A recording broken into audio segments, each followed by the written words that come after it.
Bonjour, c'est Ursule encore. On est le 21 avril 2025.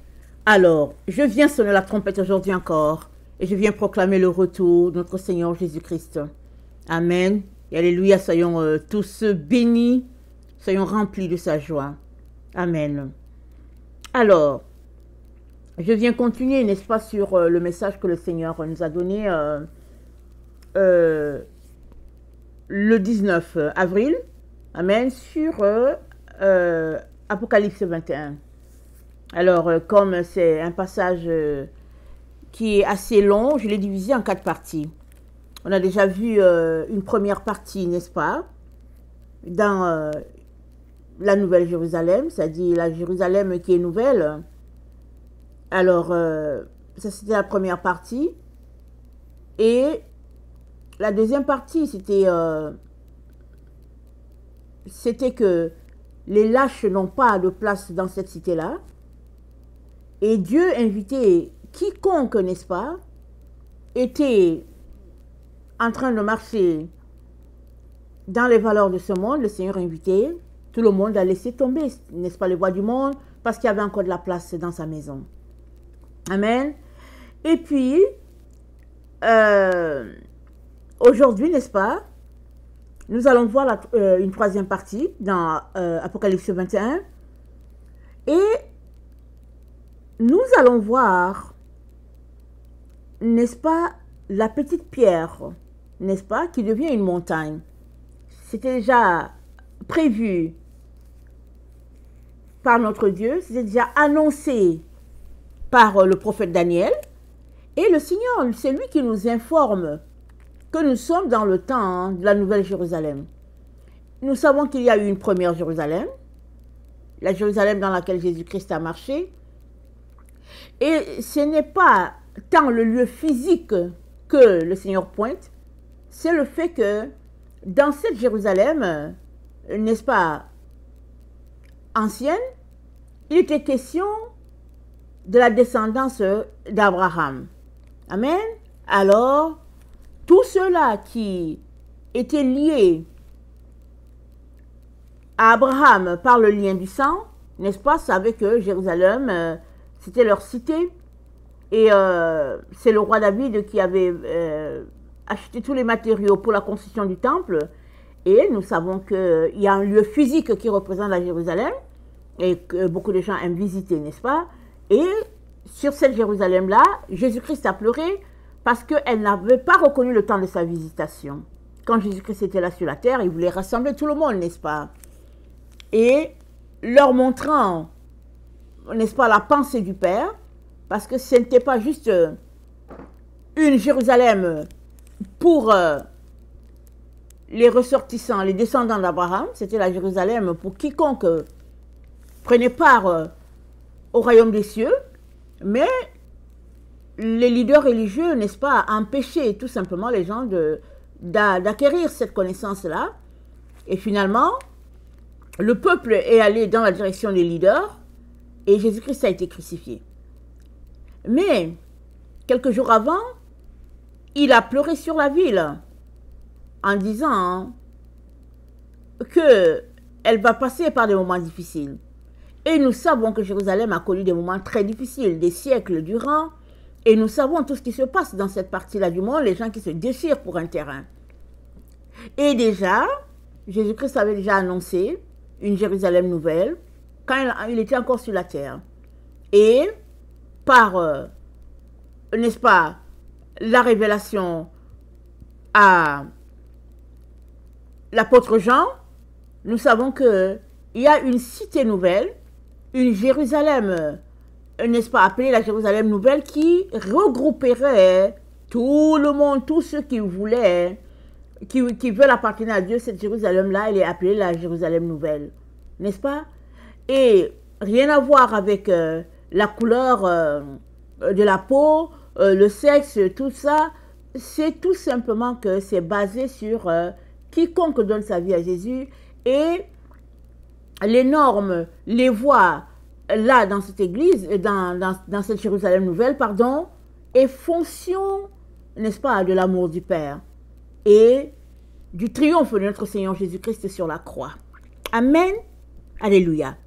Alors, nous voyons donc cette troisième partie-là, parlant de la Jérusalem nouvelle, et je vais lire le verset 9 à 12.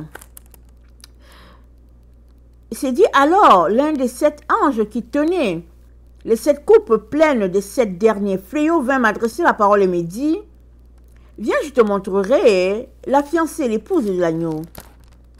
Il me transporta en esprit sur une grande et haute montagne, et il me montra la cité sainte, Jérusalem, qui descendait du ciel, d'auprès de Dieu.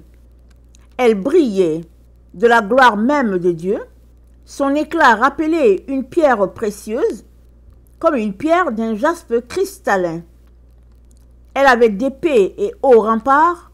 Elle avait 12 portes, et aux portes 12 anges, et des noms inscrits, les noms des 12 tribus des fils d'Israël. Amen. Donc, on peut continuer de lire, et puis ça donne la description de, n'est-ce pas, de cette cité-là, cette Jérusalem nouvelle-là, où les matériaux sont de prix vraiment des pierres assez précieuses, et cette Jérusalem nouvelle-là a 12 fondements, et n'est-ce pas, c'est dit que dans cette cité, il n'y avait pas de temple.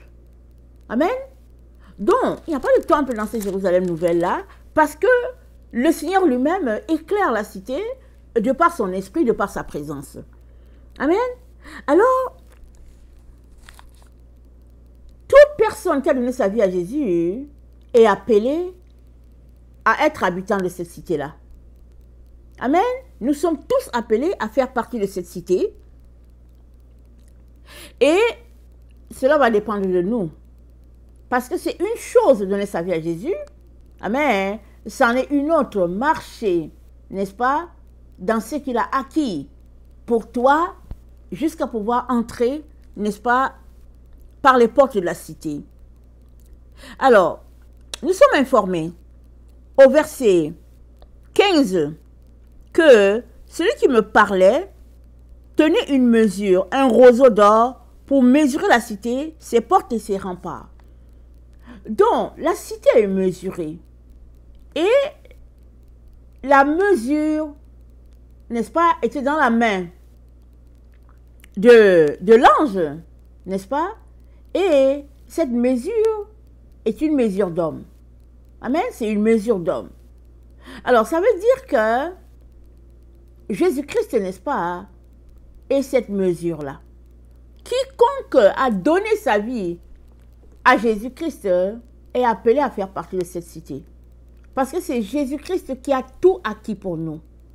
Amen. Ce n'est pas par nos forces, ce n'est pas par nos mérites, ce n'est pas par une gloire humaine, non.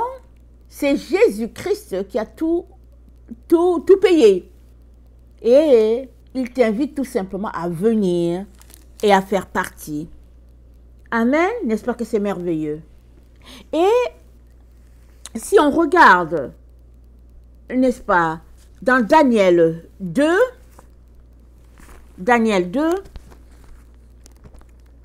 notre Seigneur avait déjà prophétisé cela, il avait déjà montré ça à Daniel, du temps où Israël avait été déporté, en leur disant que Dieu, n'est-ce pas, malgré tout ce que Daniel voyait, malgré le fait que Israël était tombé sous la domination d'un roi païen, Dieu venait encourager Daniel qui priait en lui disant, il viendra un temps où une petite pierre frapperait, n'est-ce pas, cette grande statue qui symbolise les royaumes de la terre, et cette petite pierre va devenir une grosse montagne qui va envahir toute la terre.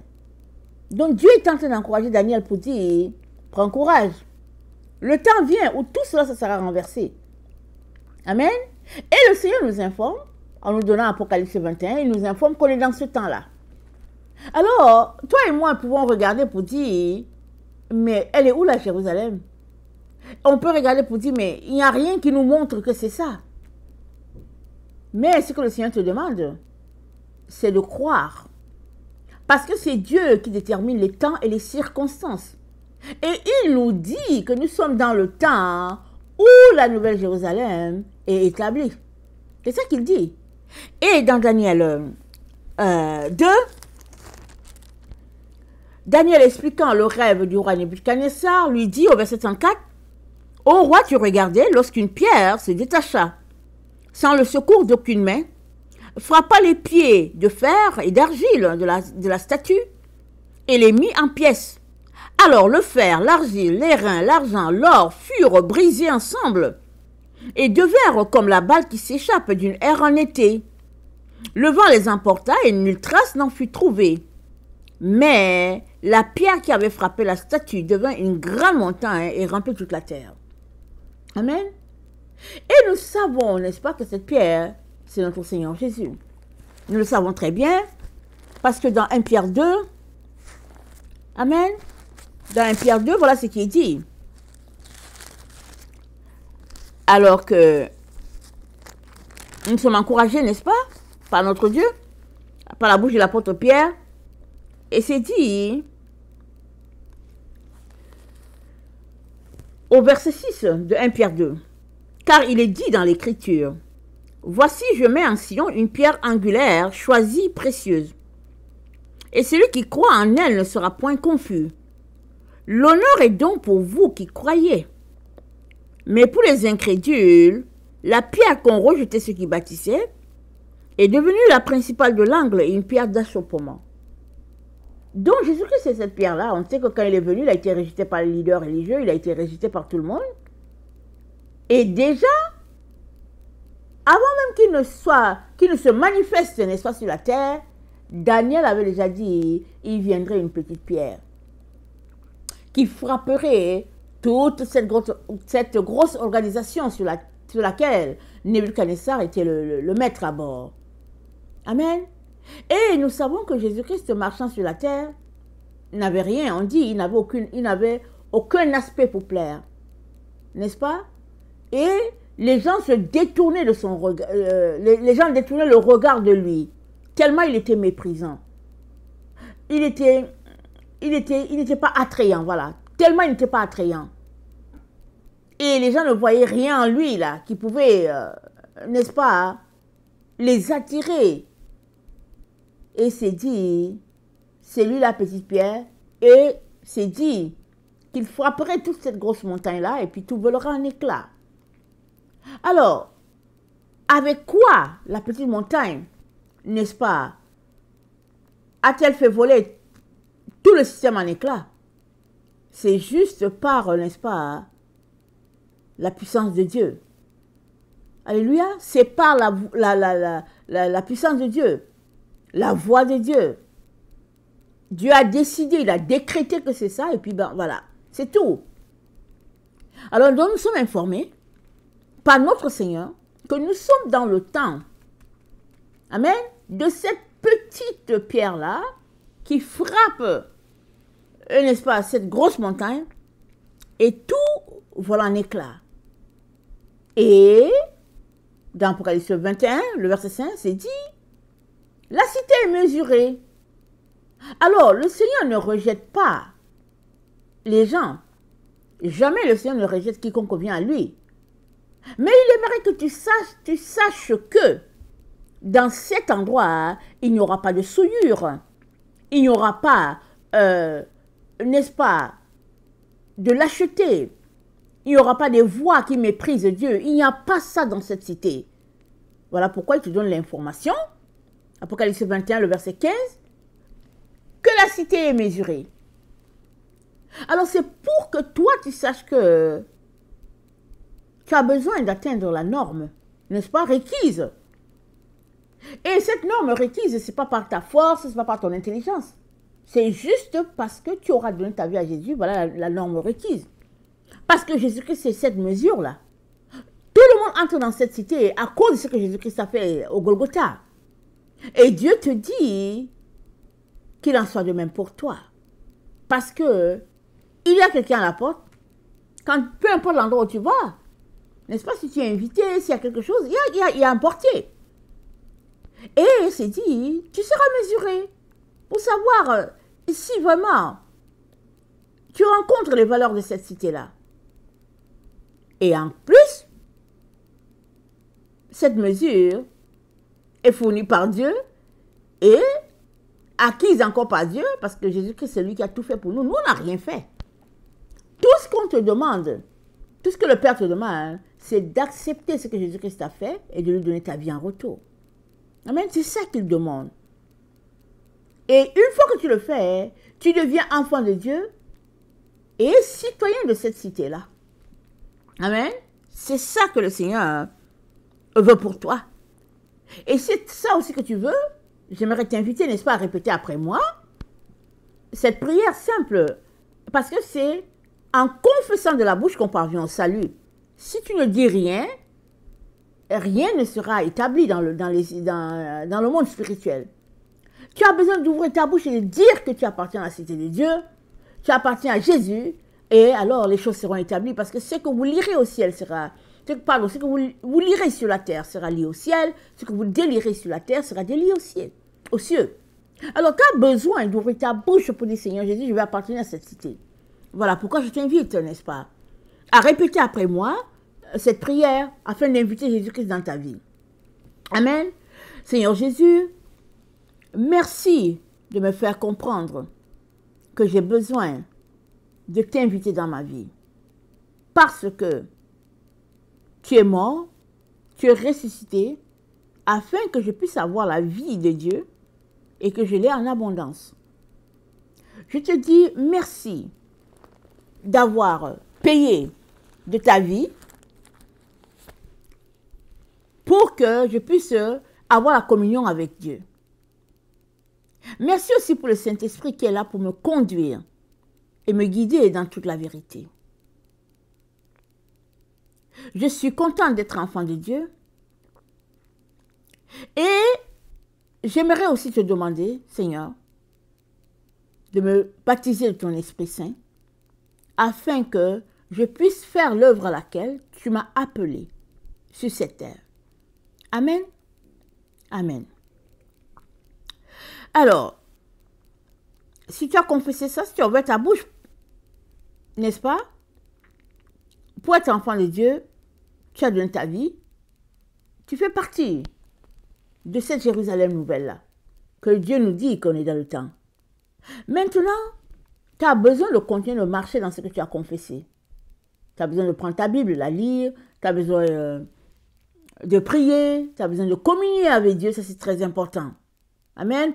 Afin d'apprendre, n'est-ce pas, comment ça marche dans le royaume de Dieu et de demeurer dans la maison du Père, dans sa présence. Amen. Alors, donc, on est dans le temps où cette cité est en train de prendre place et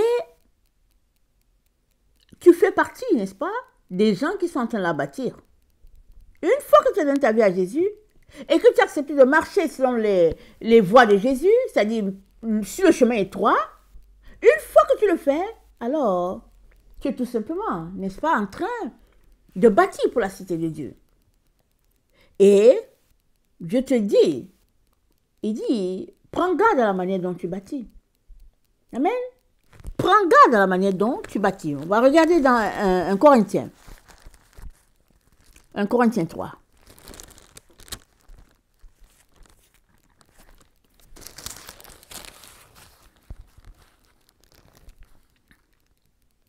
Le verset 11, car personne ne peut poser un autre fondement que celui qui a été posé, à savoir Jésus-Christ. Or, si quelqu'un bâtit sur ce fondement avec de l'or, de l'argent, des pierres précieuses, du bois, du foin, du chaume, l'œuvre de chacun sera manifestée. Car le jour la fera connaître parce qu'elle se révélera dans le feu. Et le feu éprouvera ce qu'est l'œuvre de chacun. Si l'œuvre bâtie sur quelqu'un, si l'œuvre bâtie par quelqu'un, sur le fondement subsiste, il recevra une récompense. Si l'œuvre de quelqu'un est consumée, il perdra sa récompense. Pour lui, il sera sauvé, mais comme au travers du feu. Amen. Donc, il y a un seul fondement. On est appelé à bâtir sur ce fondement. Et tout dépend de comment on bâtit. À la fin, passer au pain fin par notre Dieu pour savoir si ton fondement est solide ou pas. Si tu as bâti selon les normes de Dieu ou pas. Amen. C'est pourquoi c'est important de bâtir sa communion avec le Seigneur afin que le Saint-Esprit nous dirige, nous oriente, n'est-ce pas, dans sa sagesse, afin de bâtir comme le Père attend. Amen. Et dans Ésaïe, n'est-ce pas, 44, dans Ésaïe 44, le Père avait déjà annoncé, n'est-ce pas, par la bouche des prophètes, qu'il allait rebâtir Jérusalem. Amen. Mais en ce temps, on ne savait pas si c'était Jérusalem nouvelle ou pas. Maintenant, nous autres, on est bénéficiaires de cette connaissance-là, on sait que c'est une Jérusalem nouvelle. Mais dans le temps, hein, ils savaient déjà que Dieu allait rebâtir la cité. Et dans le verset 21, c'est dit, « Souviens-toi de ces choses, ô Jacob, ô Israël, que tu es mon serviteur. Je t'ai formé, tu es mon serviteur. Israël, je ne t'oublierai pas. J'efface tes transgressions comme un nuage et tes péchés comme une nuée. Reviens à moi, car je t'ai racheté. Réjouissez-vous, car l'Éternel a agi. Profondeur de la terre, retentissez d'allégresse, montagne éclatez de cris de joie. Vous aussi forez avec tous vos arbres, car l'Éternel a racheté Jacob. Il a manifesté sa gloire en Israël. » Amen. Alors, Dieu a racheté Jacob. Comment? Il a envoyé Jésus. Amen. Parce que Jésus-Christ est venu, il est passé par Judas. Judas, c'est le fils à Jacob. Amen. Et Jacob, c'est Israël. Et Dieu avait déjà promis à Abraham, n'est-ce pas, que il allait bénir sa descendance de génération en génération. Amen. Et Jérusalem a été tellement détruite qu'il n'y avait aucun espoir de revoir cette cité-là encore. Et les prophètes ont prophétisé, disant que c'était fini, et puis que Dieu les avait abandonnés, tout et tout. Et au verset 25, n'est-ce pas, dans Ésaïe 44, Dieu dit, « J'anéantis les signes des prophètes de mensonges, et je proclame insensés les devins. Je fais reculer les sages, et je tourne leur science en folie. Je confirme la parole de mon serviteur. J'accomplis ce que prédisent mes envoyés. Je dis de Jérusalem, elle sera habitée, et des villes de Juda, elles seront rebâties, et je relèverai leurs ruines. Je dis à l'abîme, dessèche-toi, je tarirai tes fleuves. Je dis de Cyrus, il est mon serviteur, il accomplira toute ma volonté. Il dira de Jérusalem qu'elle soit réhabitée. Non, il dira de Jérusalem qu'elle soit rebâtie, et du temple qu'il soit fondé. Donc, Dieu avait prédit ça. Et Cyrus, c'est un roi païen. Mais il a ordonné, n'est-ce pas, que Jérusalem soit rebâtie. Et Dieu dit, Cyrus dira que le temple soit fondé. C'est sous une autorité que Jérusalem a été détruite complètement. Sous une autre autorité, Jérusalem a été rebâtie. Mais c'est Jérusalem physique, n'est-ce pas, était juste une parole pour la Jérusalem à venir, la nouvelle Jérusalem. Et nous voici dans le temps où Dieu dit, c'est la nouvelle Jérusalem, en pleine construction. Amen. Parce que c'est Dieu qui décide des temps. Ce n'est pas nous qui décidons, c'est Dieu qui dit, c'est le temps de ça. Amen. Maintenant, avec quel matériel bâtis-tu? Voilà pourquoi il te dit, laisse les matériaux du monde. Laisse tout ça. Et choisis de bâtir avec les matériaux de Dieu. Et ces matériaux-là, tu peux juste les avoir à cause de ta relation avec le Saint-Esprit. C'est-à-dire, premièrement, tu donnes ta vie à Jésus et après, le Saint-Esprit est dans ta vie, il va te guider, te conduire, n'est-ce pas, à bâtir pour la cité de Dieu. Et cette cité, c'est une Jérusalem nouvelle. Ce n'est pas l'ancienne, c'est la nouvelle. Un regroupement, n'est-ce pas, des nations, des peuples et puis des langues. Tout le monde confondu dans cette nouvelle Jérusalem-là.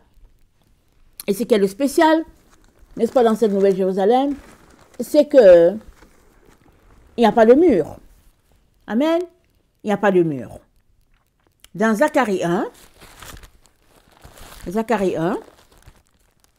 le verset 1 à 5, voilà ce qu'il dit. Zacharie 1, le verset... Attends, est-ce que c'est Zacharie 1?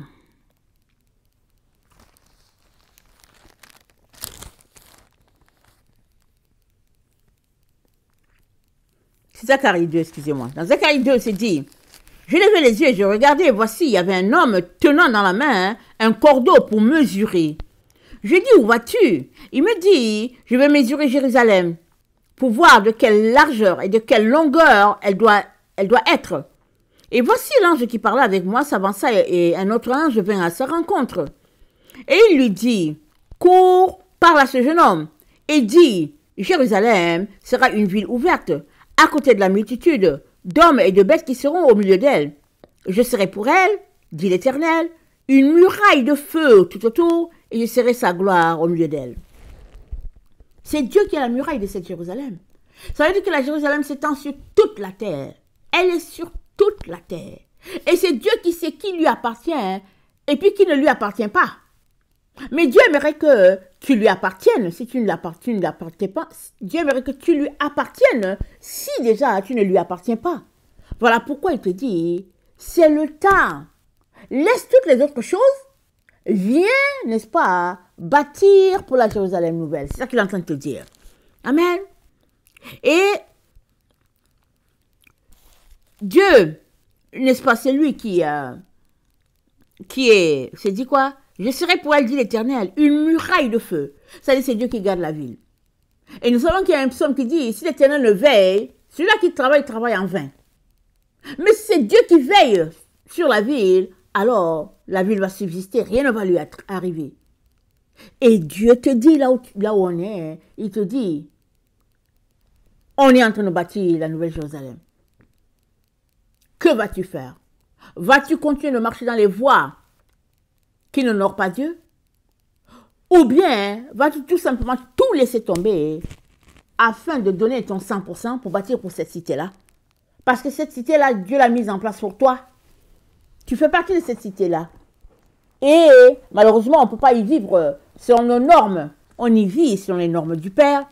Et le Père te dit, choisis, n'est-ce pas, de bâtir selon ce que Dieu a déjà établi. Amen. Et dans Zacharie 1, le verset 8, c'est dit, Zacharie 1, verset 8, c'est dit, attendez, pas que je me trompe.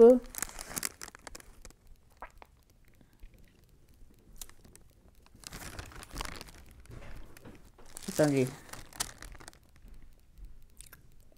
C'est toujours Zacharie 2. C'est pas pourquoi j'ai écrit 1, mais c'est Zacharie 2. Zacharie 2, le verset 8, c'est dit, car ainsi parle l'Éternel des armées, après cela viendra la gloire. Donc Dieu dit dans Zacharie 2, c'est moi qui suis la muraille de la Jérusalem nouvelle, c'est moi qui vais la garder. Et il dit, tous ceux-là qui ne marcheront pas selon Dieu seront hors de la cité. Et il appelle tout le monde à vivre dans la cité. Et il dit, après cela viendra la gloire. Après cela, il déversera de sa gloire sur tout le monde. Amen. Donc on est dans le temps où Dieu le Père est en train de rassembler ses enfants. Où que tu sois, il te rassemble. Où que tu sois, il t'invite. Il dit, viens à la maison. C'est ça que Dieu est en train de faire. Donc, tu es le temple de Dieu, parce qu'on a lu, n'est-ce pas, dans Apocalypse 21, que dans la Nouvelle Jérusalem, il n'y a pas de temple. C'est pas comme dans le temps, n'est-ce pas, avec le roi Salomon, là où Salomon a bâti un gros temple à l'Éternel. Et quand le temple a été détruit, le roi Cyrus a donné l'ordre de rebâtir le temple. C'est pas comme ça. Le temple de Dieu, c'est toi. 1 Corinthiens 6, le verset 19 dit, ne sais-tu pas que tu es le temple du Saint-Esprit? L'Esprit de Dieu habite en toi. Tu ne peux donc pas prendre ton corps pour en faire, n'est-ce pas, le corps, un corps, n'est-ce pas, dépravé. Tu ne peux pas. Parce que tu es le temple de Dieu. Et dans cette nouvelle Jérusalem-là, c'est dit que Dieu sera au milieu d'elle. Comment va-t-il se manifester au milieu de cette nouvelle Jérusalem-là? Il va se manifester dans ce sens qu'il habite en chaque personne. Amen. Chaque personne qui habitera la Nouvelle Jérusalem aura choisi de laisser la voie du mal pour embrasser la voie, n'est-ce pas, de l'Esprit de Dieu. Et ainsi, Dieu sera, n'est-ce pas, au milieu d'eux. sur son trône au milieu d'eux, parce que la cité, n'est-ce pas, est remplie d'habitants qui sont des sanctuaires de Dieu. Chaque personne est un autel pour Dieu, si bien que on n'a pas besoin d'église. Amen. Et le Seigneur, n'est-ce pas, nous invite en ce jour à laisser tout ce qui nous distrait et à considérer ce que Dieu dit. La Nouvelle Jérusalem. La cité n'a besoin ni de soleil ni de lune pour l'éclairer, car la gloire de Dieu l'illumine et son flambeau c'est l'agneau. Les nations marcheront à sa lumière et les rois de la terre y apporteront leur gloire. Amen. Donc, voilà ce qu'est la Nouvelle Jérusalem. Amen. Jésus-Christ lui-même l'a redéfini pour que tout le monde y soit inclus. Toi, ne t'exclus pas. Amen. Jésus-Christ t'a inclus là-dedans. Il te suffit, n'est-ce pas, de décider de le suivre. Et si tu l'as fait, laisse de côté tout ce qui est énuméré dans Apocalypse 21, le verset 8, je vais les répéter.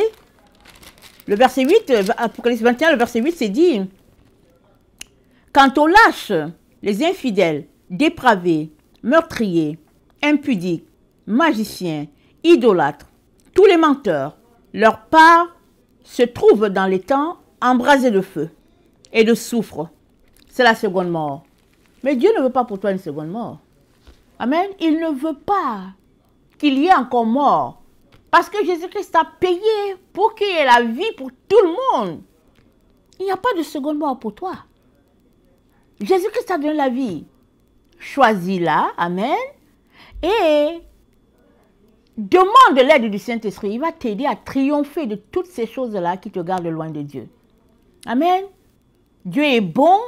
Amen. Il est merveilleux. Et nous vivons dans un temps extraordinaire. Nous vivons dans ce temps où nos yeux voient beaucoup de choses. Ce qui a été annoncé, nous les voyons, nous les touchons, n'est-ce pas? Alors, qu'est-ce que c'est agréable de participer à ces choses-là. Amen. Ne nous laissons pas tromper, ne nous laissons pas voler, n'est-ce pas? Ce temps dans lequel nous sommes, et réjouissons-nous, célébrons ce que Dieu a déjà fait. Amen. Que son nom soit béni. Et encore une fois, heureuse Pâques. C'est vrai qu'on l'a fêté, on a fêté l'anniversaire hier, dimanche. Mais on est lundi quand même, on est encore dans ce souvenir-là. Et la Pâques, ce n'est pas juste un jour. Amen. Ce n'est pas un jour. La Pâques, c'est tout le monde, c'est tout le temps. Depuis que Jésus-Christ est mort et ressuscité, la Pâques, c'est tout le temps. Amen. Que le Seigneur bénisse sa parole et que sa gloire remplisse nos cœurs. Amen. Alléluia et amen.